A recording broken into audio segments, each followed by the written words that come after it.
যদি খালি মাথার মধ্যে নেন যে ফেরাউনের সময় যে পিরামিডগুলো কিভাবে তৈরি হলো, আপনার মাথা ঘুরে যাবে।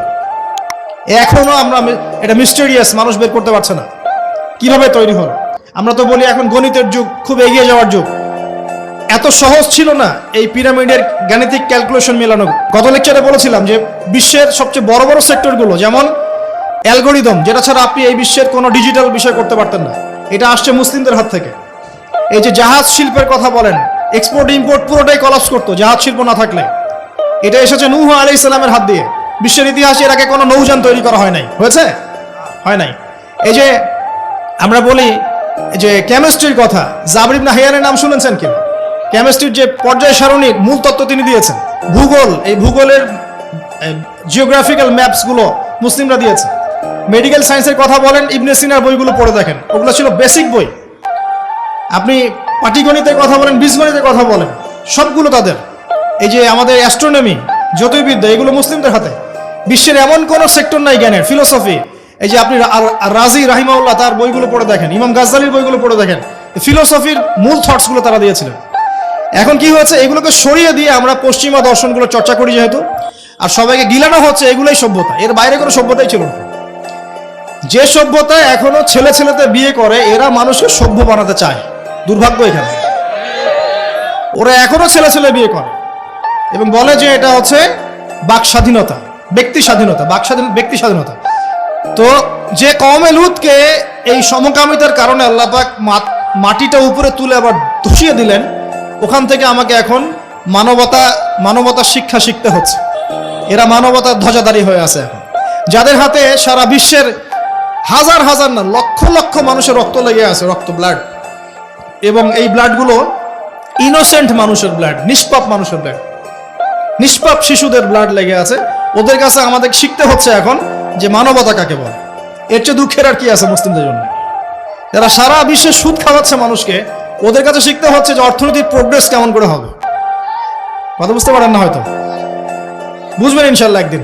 তো আসলে বিষয়টা এমন না, বিষয়টা হচ্ছে যে ইসলাম আল্লাহ পাক দিয়েছেন প্রাচীন কাল থেকেই, এবং আধুনিক পর্যন্ত ইসলাম আছে। এর বাইরে কিছু মতবাদগুলো চলছে, এগুলোকে আমরা ইসলামের সাথে গুলিয়ে ফেলেছি আর কি। কারণ এগুলোর বাহ্যিক চাকচিক্য আছে, দেখে মনে হয় যে বস্তুবাদী সভ্যতা, mills and factories and finance, economic sector অনেক স্ট্রং, অনেক মিলিটারি পাওয়ার, পারমাণবিক ওয়েপন্স, এগুলো দেখলে মানুষের চোখ ধাঁধিয়ে যায়, মনে হয় যে বাপরে বাপ কি একটা অবস্থা, তাই না? এটা বিগত জাস্ট 200 বছরের হিস্ট্রি। এর আগ পর্যন্ত আপনি যা দেখবেন সবই ইসলাম। লাস্ট 200 বছরে কি হয়েছে? লাস্ট 200 বছরে আমরা আমাদের খিলাফা হারিয়ে ফেলেছি। মুসলিম যুবকরা নামাজ ছেড়ে দিয়েছে, সুন্নত ছেড়ে দিয়েছে, কোরআন থেকে আমরা দূরে সরে আসছি। ইসলামের দায়িত্ব দিয়ে দিয়েছি শুধু আলেম ওলামার কাঁধে, তারাই ইসলাম পালন করবে, আমরা এর মধ্যে নাই। ঠিক আছে? আমাদের মা বোনরা পর্দা ছেড়ে দিয়েছে, হাজরার মতো স্ত্রী নাই ঘরে, ইব্রাহিম ইসমাইলের মতো সন্তান হচ্ছে না, ইব্রাহিমের মতো পিতা নাই, সন্তান হচ্ছে না। বস্তুবাদী, সারা জীবন দুনিয়া নিয়ে ব্যস্ত, বাড়ি গাড়ি, টাকা করে, স্ট্যাটাস, দ্যাটস অল। আমাদের এখন চিন্তা ভাবনা এরকম। যুবকরা দেখবেন যে ফিফা টিফা নিয়ে পড়ে আছে, নেইমার মেসি নিয়ে পড়ে আছে। ওদের চিন্তাই নাই যে আল্লাহ পাক যে তাকে পৃথিবীতে পাঠিয়েছেন দিনটা প্রচার প্রসার প্রতিষ্ঠা করার জন্য, ফিকিরই নাই। তো কেন হবে না আমাদের অবস্থা এখন এমন, সেটা বলেন। কত পার্সেন্ট মানুষ দেখাবেন নামাজ পড়ে 5 ওয়াক্ত? কত পার্সেন্ট মুসলিম দেখাবেন যে কোরআনটা বিশুদ্ধ করে তেলাওয়াত করতে পারে?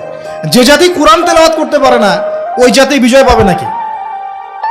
একটা বই লিখে আছে, একটা কমন মানে একটা ফেস, অনেক বই দেখেছি, একটা বই দেখলাম সেদিন যে অমুসলিমদের ব্যাপারে বলা হচ্ছে তারা হচ্ছে একটা ওর্স্ট জিনিস, মানে যেটা একটা খারাপ জিনিস, এর সফল প্রচারক। আর মুসলিমদের ব্যাপারে বলা হচ্ছে মুসলিমরা একটা সুপিরিয়র একটা জিনিস তাদের কাছে আছে, মানে ইসলাম, এর ওর্স্ট প্রচারক, মানে খারাপ প্রচারক। মানে বোঝাচ্ছে যে ইসলাম আমাদের কাছে আছে না, সবচেয়ে পিওর একটা জিনিস, এই পিওর জিনিসটার সবচেয়ে খারাপ প্রচারক আমরা, আর ওদের কাছে আছে নোংরা জিনিস, ওই নোংরা জিনিসগুলো সেরা প্রচারক ওরা। উল্টা, আমি বুঝতে পারছি না মনে হয়। যত মতাদর্শ প্রচার করছে বস্তা পচা দর্শন, সব বস্তা পচা দর্শন, কিন্তু ওগুলোর খুব সফল প্রচারক তারা। আর আমাদের কাছে কোরআন সুন্নাহ আছে না, অভ্রান্ত সত্যের উৎস, আমরা এগুলোর প্রতিষ্ঠায় কিন্তু ততটা অগ্রগতি সাধন করতে পারি নাই। বাস্তব কথা, যা হচ্ছে এটা প্রয়োজনের তুলনায় নিতান্তই কম। যেদিন প্রয়োজন পূরণ হবে সেদিন ইনশাআল্লাহ অটোমেটিকলি আল্লাহ পাকের জমিনে দিন প্রতিষ্ঠা হয়ে যাবে ইনশাআল্লাহ। আর দিন প্রচার আর প্রতিষ্ঠা এক জিনিস নয়। প্রচার মানে হচ্ছে আপনি নামাজ পড়ছেন, প্রচার হচ্ছে সুন্দর, মাশাআল্লাহ, কিন্তু আপনি সব দিক থেকে শক্তিশালী নন, তাই বিশ্বের অন্য সভ্যতা আপনার উপর চাপ খাটিয়ে নামাজের স্বাধীনতাও হরণ করতে পারে। এর নাম হচ্ছে ক্ষমতা। এই ক্ষমতা ওদের হাতে আছে, আমাদের হাতে নাই।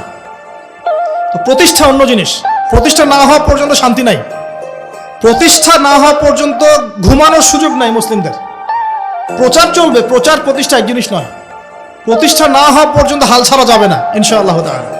যখন প্রতিষ্ঠা হবে তখন আপনি সুকুনের সাথে ঘুমাতে পারবেন। যতক্ষণ পর্যন্ত প্রতিষ্ঠা হয় নাই সমস্যা আছে। যতটুকু চলছে এটাও থাকবে না, এমন হতে পারে, আল্লাহ না করুক। এখন আসেন, আমরা জানলাম যে ইসলাম চিরায়ত কাল থেকে ছিল।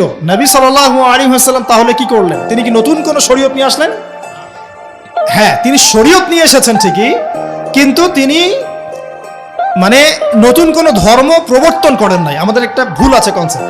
আমরা বলি ইসলাম ধর্মের প্রবর্তককে নিচে লেখা থাকে সাধারণ জ্ঞান বইয়ে মুহাম্মদ সাল্লাল্লাহু আলাইহি ওয়াসাল্লাম।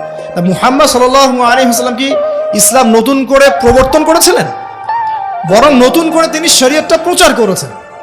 তিনি কি লা ইলাহা ইল্লাল্লাহের দাওয়াত ছাড়া অন্য কোনো দাওয়াত দিয়েছেন? আর নূহ আলাইহিস সালামও তো লা ইলাহা ইল্লাল্লাহেরই দাওয়াত দিয়েছেন। আদম আলাইহিস সালাম কিসের দাওয়াত দিয়েছেন? লা ইলাহা ইল্লাল্লাহ। প্রত্যেক নবী কিসের দাওয়াত দিয়েছেন? ফেরাউনের সামনে মূসা কি বলেছেন? আল্লাহ ছাড়া কোনো ইলাহ নাই, তুমি তার ইবাদত করো, তাই না? তাহলে প্রত্যেক নবী লা ইলাহা ইল্লাল্লাহের দাওয়াত দিয়েছেন। নবী সাল্লাল্লাহু আলাইহি ওয়াসাল্লামের সময় এটাকে রিফর্ম করা হয়েছে, মানে শরীয়তটাকে নতুন নবায়ন করা হয়েছে। তো নবী সাল্লাল্লাহু আলাইহি ওয়াসাল্লামের শরীয়ত আসার পর আগের শরীয়তগুলো চলবে কিনা? চলবে?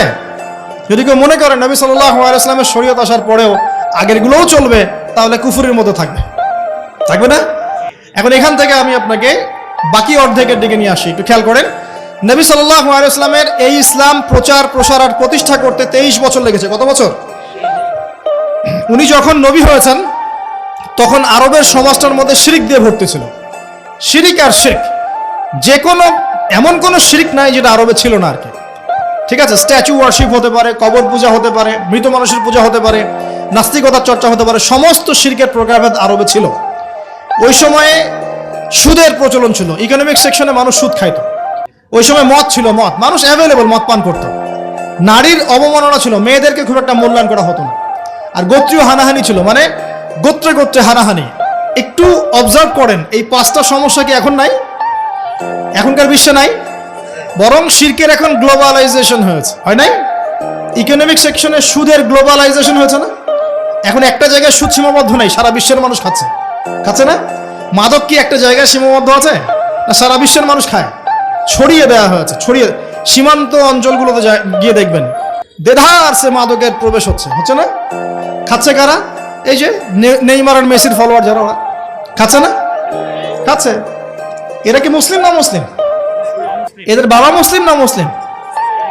তাহলে গরুর গোশত খেলেই যদি মুসলিম হয়, আর নাম আব্দুল্লাহ আব্দুর রহমান হলেই যদি মুসলিম হওয়া যায়, তাহলে আবু জেহেলও মুসলিম ছিল।